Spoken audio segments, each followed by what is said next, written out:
Latest updates ఎప్పటికప్పుడు పొందడానికి big TV WhatsApp channel follow అవ్వండి. లింక్ డిస్క్రిప్షన్ లో ఉంది. గౌతమ్ అదానీ 62 బిజినెస్ మ్యాన్ లైఫ్లో ఎన్నో అనూహ్య సంఘటనలు, సంక్షోభాలే కనిపిస్తాయి. కానీ సమస్యల్లో చిక్కుకున్నప్పుడల్లా ఏదో ఒక ఆసరాతో బయటపడటం కనిపిస్తుంది. 10th ముందే చదువుకు గుడ్ బై చెప్పిన అదానీ దేశంలోనే అత్యంత సంపన్నుడిగా అతి తక్కువ కాలంలోనే ఎదిగారు. అసలు ఆయన బాల్య జీవితం ఎలా గడిచింది, ప్రపంచ కుబేరుడిగా ఎలా ఎదిగాడో ఒకసారి చూద్దాం. గుజరాత్లోని అహ్మదాబాద్లో ఒక జైన్ కుటుంబంలో గౌతమ్ అదానీ పుట్టారు. జౌళి వ్యాపారి శాంతిలాల్ అదానీ, శాంతా అదానీ దంపతుల 8 మంది సంతానంలో 7వ సంతానం అదానీ. స్కూల్ స్టడీస్ కూడా పూర్తి చేయని అదానీ 16 ఏళ్ల వయసులోనే ముంబైకి వెళ్లారు. ఒక రత్నాల వ్యాపారి దగ్గర వజ్రాల స్టార్టర్గా పనిచేశారు. 1981లో మళ్ళీ గుజరాత్కు వచ్చి తన సోదరుడు మహాసుఖ్ భాయ్తో ఒక చిన్న పీవీసీ ఫిల్మ్స్ ఫ్యాక్టరీ నడిపారు.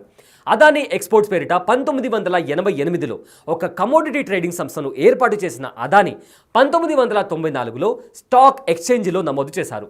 అదే ఇప్పటి అదానీ ఎంటర్ప్రైజెస్. 1990 నుంచి 95 మధ్యలో ఆయన వ్యాపార విజయాలు ప్రారంభమయ్యాయి. 1998 జనవరి 1న అదానీ ఆయన భాగస్వామి శాంతిలాల్ పటేల్కు గన్ చూపించి కొందరు కిడ్నాప్ చేశారు. ఒకరోజు తర్వాత వారిని విడిచిపెట్టారు. అప్పట్లో వారిని విడిచిపెట్టేందుకు 10 నుంచి 20 కోట్ల డిమాండ్ చేశారని ప్రచారం ఉంది. కానీ ఇంత పెద్ద మొత్తంలో డబ్బు ఇచ్చారా లేదా అనేది ఇప్పటి వరకు తెలియదు. ఆ తర్వాత 2008 నవంబర్ 26న ముంబైలోని తాజ్ హోటల్లో దుబాయ్ పోర్ట్ సీఈఓ మొహమ్మద్ షరాఫ్తో అదానీ భోజనం చేస్తున్నారు. తిన్న తర్వాత డబ్బులు కూడా కట్టేశారు. ఇక బయటికి వెళ్దామనే టైంలో మరోసారి కాఫీ తాగుదామని కొంతమంది పార్ట్నర్స్ పిలిచారు.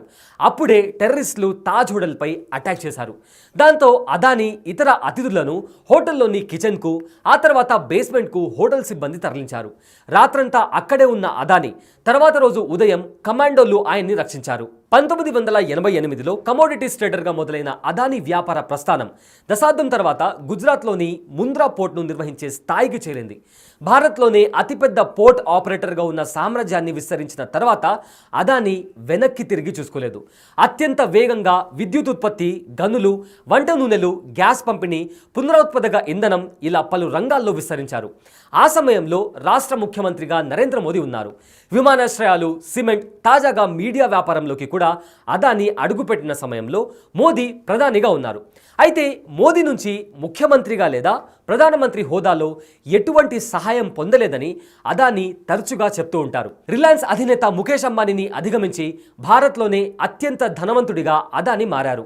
ఒక దశలో టెస్లా సీఈఓ మస్క్ను దాటి ప్రపంచంలోనే అత్యంత సంపన్నుడిగా మారిన ప్రస్తుతం $57.6 బిలియన్ల నికర విలువతో ప్రపంచంలో 25వ స్థానంలో అదానీ ఉన్నారు.